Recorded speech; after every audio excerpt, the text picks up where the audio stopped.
the early summer of 1847, a man and his wife by the name of Westerfield, with their young daughter, rented a house from a Dr. Hyde or Dr. Hyde's son in Hydesville, New York, close to Rochester. Shortly after moving in, they became aware of noises like rapping on the wall, the shutters being shaken when there was no wind, footsteps over the passageway of the hall and down the stairs. It reached a point where the daughter was so terrified that she slept with the father and mother. But if things got so bad that by the fall they'd made a quick exit out of the house. In early December, Mr. John Fox, his wife Margaret, and the two remaining daughters in the family who were still with them moved in. They moved into this house in Hydesville with the idea of building a house in the area because their son David lived in the area. The two children, Margaret and Kate, in the story that you have, is really,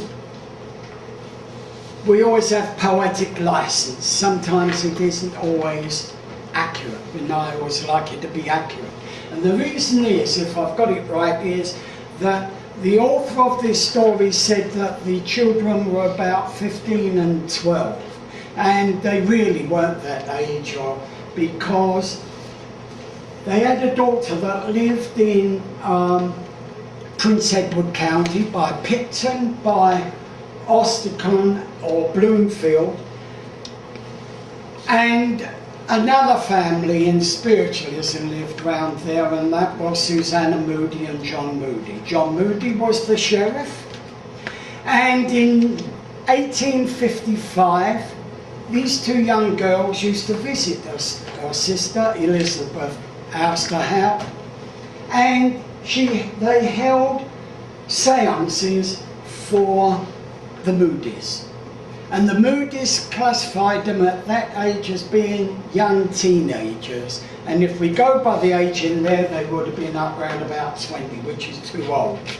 And I want to find it important that we keep the age relative because of the conditions and the attitude and the upbringing.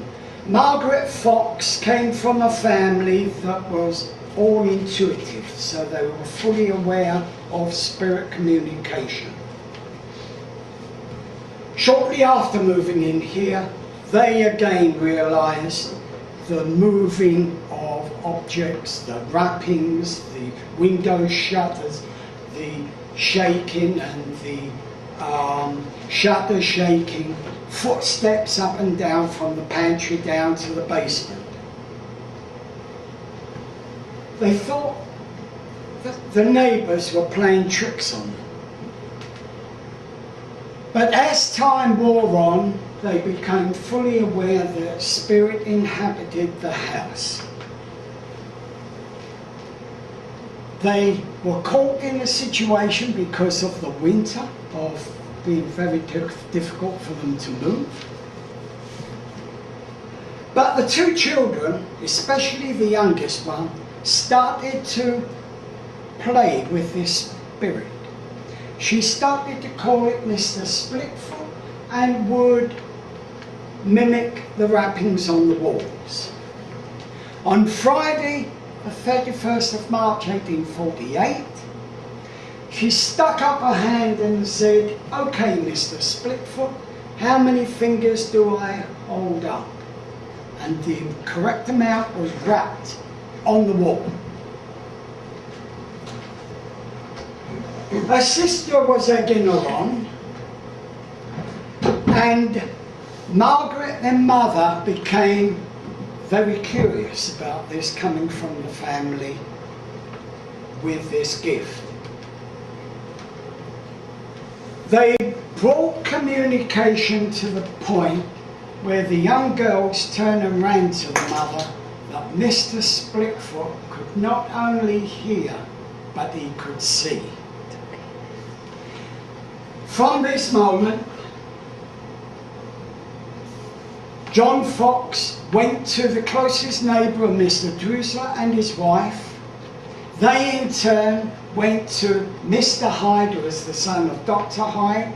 There was also a Mr. and Mrs. Jewell, and Mr. and Mrs. Redmond. They all arrived at this house. Mr. Drusler started with a rough form of communication and communicated with this spirit. This spirit let it be known that he had been murdered for $500 by a Mr. and Mrs. Bell, primarily Mr. Bell, several years before. They dug up the basement floor, which was a dirt placement, hoping to find the remains, but because by this time it was spring, water started to rise up, so it was delayed. When they did dig it up, where the spirit had located the remains, they never found it. And they never found it because Mr. Bell built a wall inside of the outer wall which covered up that area. His remains were not found until 1904. But out of this area of what you would call a haunting was the birth of modern spiritualism.